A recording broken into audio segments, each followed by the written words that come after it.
जिस तरीके की लैंग्वेज ज़बान एमएलए डोडा इस्तेमाल कर रहे हैं, चाहे वो असेंबली में हो या असेंबली के बाहर हो, वो काबिल कबूल नहीं है। ये पीएसए महराज मलिक पर नहीं है, ये पीएसए उन्होंने उन लोगों पर लगाया है जिन लोगों ने एमएलए डोडा को अपना मैंडेट दिया था। नेशनल कॉन्फ्रेंस ने, चाहे उनका कोई भी लीडर हो, उनका एमएलए हो, उनका एमपी हो, मैं यही मान के चलता हूँ, ये जो मैंने निचोड़ किया, यहाँ की मुसीबतों को उन्हें वेपनाइज किया, भरपूर तरीके से यहाँ की मुसीबतों को उन्हें इस्तेमाल किया अपनी सस्ती शोहरत के लिए, अपनी पीआर के लिए। बाकी चाहे वो चीफ मिनिस्टर उनका हो, चाहे उनका एमपी हो, चाहे उनका एमएलए हो, लोगों को रिलीफ दिलाने में नाकाम रहे। एमएलए डोडा महराज मलिक को लेकर हर कोई सोशल एंड पॉलिटिकल एक्टिविस्ट या आम लोग जो है वो इस वक्त इस पे बात कर रहे हैं। मेरे साथ इस वक्त खुसूसी बातचीत करने के लिए मौजूद है आगा सईद मुंतजिर। इन्हीं से आज बातचीत करते हैं और जानने की कोशिश करते हैं कि पीडीपी का क्या कुछ नजरिया है इस मामले को लेकर। सबसे पहले आगा साहब, आपका शुक्रिया अपना कीमती वक्त देने के लिए। आपका भी बहुत बहुत शुक्रिया। आगा साहब, आपसे जानना चाहेंगे, डीसी की बात करें या एमएलए की बात करें, दोनों आवाम की खिदमत करते हैं, आप इस पीएसए को कैसे देखते हैं? देखिए, जहाँ तक इस कार्रवाई का ताल्लुक है, पहले तो मैं ये साफ करना चाहता हूँ कि जिस तरीके की लैंग्वेज ज़बान एमएलए डोडा इस्तेमाल कर रहे हैं, चाहे वो असेंबली में हो या असेंबली के बाहर हो, वो काबिल कबूल नहीं है। चाहे वो मरहूम मुफ्ती मोहम्मद सईद साहब के बारे में जो उनके तासुरात असेंबली में जो उन्हें बोले, या फिर रिसेंटली जो हमारी एजुकेशन मिनिस्टर मोहतरमा सकीना यूसुफ साहिबा है, उनके ख़िलाफ़ भी जिस तरीके से उन्होंने ज़बान खोली, उनके बारे में कहा, वो काबिल कबूल नहीं है। मगर जिस तरीके से इंतज़ामिया ने उन पर पीएसए आयद किया, पब्लिक सेफ्टी एक्ट आयद किया, उसकी भी गुंजाइश कहीं नहीं है। उसकी भी हम इसी तरीके से मजम्मत करते हैं, जिस तरीके की जो एमएलए डोडा है, जिस तरीके की वो ज़बान इस्तेमाल करते हैं, उसकी भी हम मजम्मत करते हैं। अगर देखा जाए, ये पीएसए महराज मलिक पर नहीं है, ये पीएसए उन्होंने उन लोगों पर लगाया है जिन लोगों ने एमएलए डोडा को अपना मैंडेट दिया था, अपनी जो उनकी पॉलिटिकल ग्रीवेंसेस थी उनको आगे करने के लिए, उनको हाईलाइट करने के लिए उन्हें एक जिम्मेदारी दी थी महराज मलिक साहब पर, और वो कोशिश कर रहे थे। हालांकि उनका तरीका वैसा नहीं था उन चीज़ों को हाईलाइट करने का, मगर वो अपने ज़िम्मन में वो जिम्मेदारियां निभा रहे थे। जिस तरीके से हुकूमत ने उस चीज़ को टैकल करने की कोशिश की, मेरे ख्याल से इस चीज़ की, अगर हम जमहूरियत की बात कर रहे हैं, ये बीजेपी का ही नारा है कि 2019 के बाद यहाँ पर जमहूरियत पनपी है, जमहूरियत का आगाज यहाँ हुआ है, सूरज तुलू हुआ है। मेरे ख्याल से ये किसी भी जमहूरियत में नहीं देखा गया है कि आप एक इलेक्टेड नुमाइंदे को, जिसको लोगों का मैंडेट होगा उनकी तर्जुमानी करने का, उसको इस तरीके से आप जेल में बंद करके पीएसए एक एज अ क्रिमिनल ट्रीट करेंगे, इसकी भी कोई गुंजाइश नहीं है। अगर सब पीएसए एक एमएलए पे लगा है, और आप मानते हैं ये चीज कि अगर सोशल मीडिया के माध्यम से उन्होंने एक बार फिर से जो माफी भी मांगी थी महराज मलिक, आपने शायद सुना होगा, लेकिन उसके बाद आप मानते हैं कि ऑल्टरनेटिव पीएसए का सही था? नहीं, कोई पीएसए की इसमें कोई गुंजाइश ही नहीं थी। उनने माफी मांगी, ठीक है, फिर हुकूमत को भी फिर वसती कल्ब दिखाना था, इन दोनों को फर्दों को आगे बिठा के एक मिडवे निकालना था। मगर ऑलरेडी ये हुकूमत डायलॉग पर यकीन ही नहीं करती है। ये हुकूमत सिर्फ कन्फ्रंटेशन, हर इशू पर कन्फ्रंटेशन, हर इशू पर पुलिस को इन्वोक करती है। मुझे कभी कभी लगता है कि हम एक जमहूरी फिजा में नहीं रह रहे, हम एक पुलिस स्टेट में रह रहे हैं। हर चीज में एसएचओ को आगे करना, हर चीज में पुलिस को आगे करना, पेनलाइज करना, ये काबिल कबूल नहीं है जमहूरियत की फिजा में।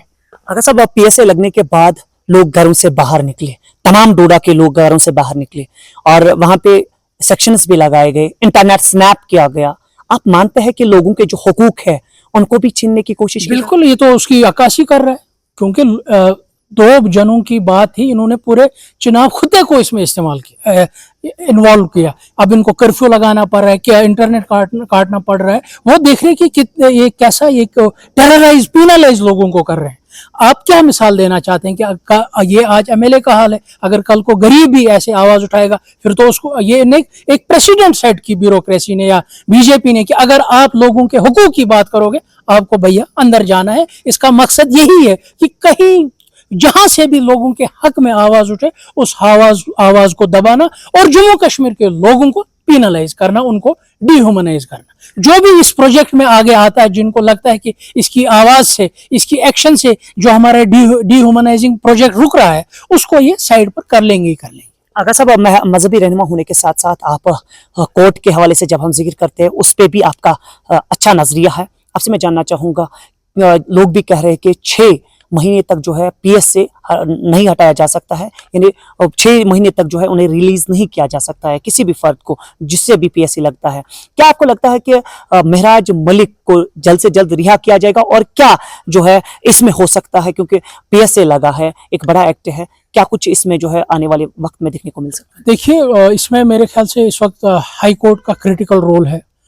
उनको चाहिए कि जल्द अज जल्द, ये कहीं प्रेरोगेटिव नहीं है कि 6 महीना, क्योंकि ये डोजर में ही लिखा होता है कि आप कितने एक महीने के लिए या 6 महीने के लिए। अब यहाँ एक प्रेसिडेंट सेट हुआ है, कम से कम 6 महीने के लिए बंदे को पीएसए में अंदर किया जाता है। मगर मैं समझता हूँ कि जो इस वक्त हालात हैं, जिस तरीके से एक असॉल्ट है जम्मू कश्मीर असेंबली पर, लोगों के रिप्रेजेंटेशन पर एक असॉल्ट है, मुझे मेरे ख्याल से कि ऑनरेबल हाई कोर्ट का इस वक्त क्रिटिकल रोल बनता है। उनको इस वाक़े का सोमोटो कॉग्निजेंस लेना चाहिए। अगर इन पिटिशन दायर भी नहीं होती है अभी, मगर हाई कोर्ट को इसका नोट लेना चाहिए और जल्द अज जल्द इनका ये जो वेग पीएसए ऑर्डर है, इसको जल्द अज जल्द कॉश करना चाहिए, ताकि लोगों का एतमाद जमहूरियत में बना रहे, लोगों का एतमाद इस जम्मू कश्मीर असेंबली पर बना रहे। अगर साहब आपको याद होगा, असेंबली इलेक्शन की बात करें या पार्लियामानी इंतखाबात की बात करें, तो सबसे बड़ा रोल अगर था वो आगा सईद रहुल्ला का था।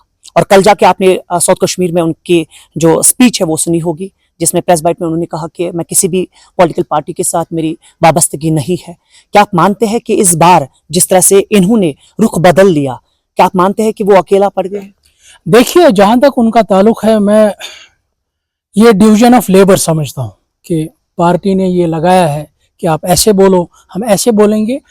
ज़मीनी सूरत हाल से इसका कोई ताल्लुक नहीं है। मैं ये उनको याद दिलाना चाहता हूँ कि 1 साल होने को आया, बैसेत मेंबर पार्लियामेंट जो आपकी जिम्मेदारी थी वो कहाँ है? वो जिम्मेदारी आपने ली जो एक्सपेक्टेड था कि पार्लियामेंट जो जम्मू कश्मीर के लोगों को जो रिलीफ दे, चाहे वो सियासी तौर था या इक्तिसादी तौर था, क्या आप वो रिलीफ ले आइए? इस वक्त जो बर्निंग इशू है जहाँ के लोगों का, छोड़िए 370 इस वक्त जरूरी नहीं है, इस वक्त जरूरी है रिजर्वेशन का।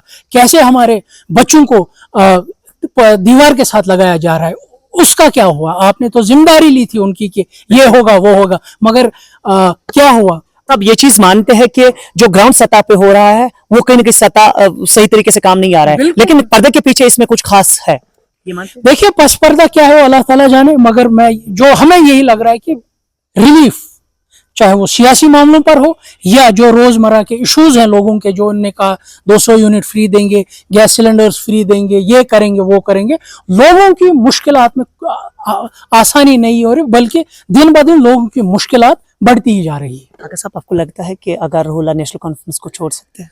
देखिए, वो उनका प्रेरोगेटिव है और उनकी पार्टी का है, वो कौन सी स्क्रिप्ट इस्तेमाल कर रहे हैं। अभी जो उनकी स्क्रिप्ट है वो डिवीजन ऑफ लेबर, एक मिनिस्टर ये बयान देता है, दूसरा एमपी ये बयान देता है, फिर यहाँ से काउंटर बयान आता है, कश्मीरी लोग उसी मखमसे में, इसने आज क्या बोला, इसने उसका क्या जवाब दिया, और जो रियल इश्यूज हैं उनसे डाइवर्ट होते हैं। अगर जुमलाबाजी करने के बजाय जो चीफ मिनिस्टर का रोल है वो रोल वो अदा करता, जो मेंबर पार्लियामेंट का रोल है वो अदा करता, मेरे ख्याल से वो ज्यादा बेहतर था। क्योंकि लोगों ने सस्ती शोहरत के लिए इन लोगों को नहीं चुना है ना, लोगों को लगा कि ये इस वक्त बेस्ट ऑप्शन है, अवेलेबल ऑप्शन है जो जम्मू कश्मीर को इन मुश्किलात से निकाल सकता है। हालांकि जो हमारी पार्टी सदर महबूबा जी हैं, आप उनकी इलेक्शन कैंपेनिंग में हर एक स्पीच देख लीजिए और देखिए कि उन्होंने क्या क्या कहा कि नेशनल कॉन्फ्रेंस के बारे में, कि ये क्या करने जा रहे हैं जब इनको इक्तिदार मिलता है। आज देखिए वही हो रहा है, दिल्ली से लेकर श्रीनगर से लेकर जम्मू तक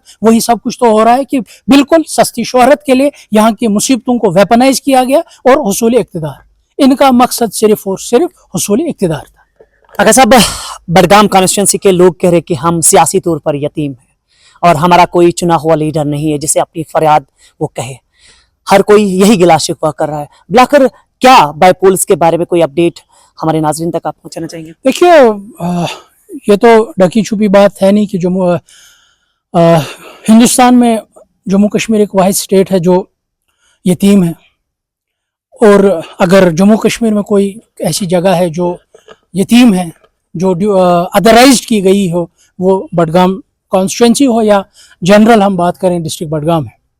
آپ نے دیکھا کیسے یہاں کے لوگوں کو یرغمال کیا گیا, یہاں کے لوگوں کو کے دماغ کے ساتھ کھیلا گیا, ایک پروپیگنڈا مشینری استعمال کی گئی ہے. حالانکہ ہم نے یہ بار بار اپنی الیکشنز میں کہا کہ بڈگام کو ہمیشہ نیشنل کانفرنس نے ایز اے اسٹیپنی یوز کیا ہے. اگر ان کا لیڈر کہیں جموں کشمیر کے دیگر اضلاع میں فٹ نہیں بیٹھتا ہے, اس کو یہی فٹ کرتے ہیں. کہ ہم ایکسپیکٹ کر رہے تھے کہ لوگ اس بار اس غلطی کو ریپیٹ نہیں کریں گے, مگر بدقسمتی سے ایک ٹاکسک ویو چل پڑی, جس کے زد میں یہاں کے لوگ آئے, اور ایک ٹورسٹ آیا, اس نے سیر سپاٹا کیا اور 4 بجے یہاں سے چلا گیا. میں یہاں کے لوگوں سے یہی پوچھنا چاہتا ہوں کہ ٹھیک ہے, عمر عبداللہ صاحب اب ایم ایل اے دعوے بہت کیے جائیں. ہاں بہت دعوے کیے.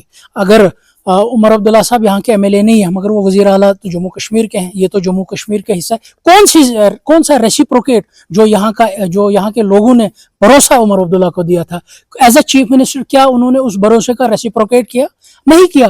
وہ یہی ہے کہ وہ سمجھتے ہیں کہ یہ ہمارے لیے ایک فکس ڈپازٹ ہے, ہم جب بھی بڈگام جا سکتے اس کو انکیش کر سکتے. مگر میری اپیل ہوگی بڈگام کے لوگوں کو کہ شاید کچھ ہی ماہ دور بائی الیکشنز ہیں, تو میں امید کرتا ہوں کہ وہ اس وقت وہ فیصلہ کریں گے جس سے ان کو فائدہ ہوگا, نہ کہ وہ فیصلہ کریں گے جس سے ان کو نقصان ہوگا. اگر صاحب یہ چیز مانتے ہیں کہ اس سے پہلے بھی عمر عبداللہ کے ساتھ آپ کی ٹکر جو ہے وہ قریبی رہی, اور اگرچہ انہوں نے اچھے خاصے ووٹ سے جو ہے یہاں پہ کامیابی لی, لیکن آپ بھی ان سے کم نہیں رہے, آپ مانتے ہیں کہ جو آنے والا یہاں پہ بائی پول سلیکشن ہوگا اس میں کامیابی آپ کی ہو سکتی ہے؟ دیکھیے, اس وقت میں سمجھتا ہوں کہ ود ہیوملٹی یہ یہاں کے لوگوں کو فیصلہ کرنا ہے کہ ان کو کیا کرنا ہے. ان کو پھر خسارے میں جانا ہے کہ ان کو پھر اپنی جو زندگی ہے ان کو آرام دہ بنانا ہے, کیا ان کو پھر سے کسی پولیٹیکل لیڈر کو یہاں سے ریہیبلیٹیٹ کرنا ہے, یا اپنے بچوں کے فیوچر کا سوچنا ہے. اس وقت یہاں کے لوگوں کا اس وقت کریٹیکل رول ہے, بشرطے کہ پولیٹیکل پارٹیز کو, نیشنل کانفرنس بھی اپنا کینڈیڈیٹ اتارے گی, پی ڈی پی بھی اپنا کینڈیڈیٹ اتارے گی, اور باقی چیلے چپاٹے بھی آئیں گے میدان میں. مگر اس وقت جو کریٹیکل رول ہے وہ یہاں کے ووٹرز کا ہے کہ ان کو سوچنا ہے کہ ان کو اپنا ووٹ صحیح دشا میں دینا ہے یا ان کو اپنا ووٹ ضائع کرنا ہے. اگر صاحب آخری سوال اور مختصراً میں آپ سے پوچھنا چاہوں گا, مہراج ملک جو ڈوڈا کے ایم ایل اے ہے, کیسے جو ہے اب وہ ریلیز ہونے چاہیے, اور ساتھ ہی میں یہ بتائیے گا کہ کیا آپ کی طرف سے میسیج رہے گی ایل جی صاحب کے لیے یا باقی اعلیٰ حکام کے لیے؟ میری میسیج یہی اعلیٰ حکام کو رہے گی, خاص کر ایل جی صاحب کو, کیونکہ وہ ہوم ڈپارٹمنٹ کے اس وقت ہیڈ کر رہے ہیں. میں یہی کہوں گا کہ اگر ایٹ دس اسٹیج اگر وہ اس فیصلے کو ریکنسیڈر کریں گے وہ بہتر ہوگا, لوگوں کے مفاد میں ہوگا.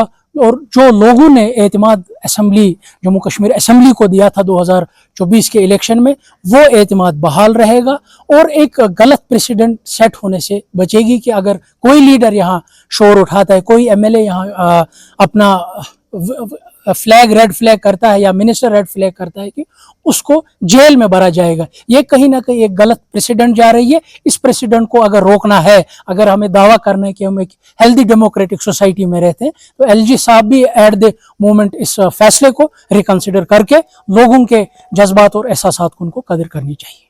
بہت بہت شکریہ اپنا قیمتی وقت دینے کے لیے. جی ناظرین, یہ تھے ہمارے ساتھ آغا سید منتظر, جو پی ڈی پی کے کینڈیڈیٹ تھے اسمبلی انتخابات میں جو ہوا تھا.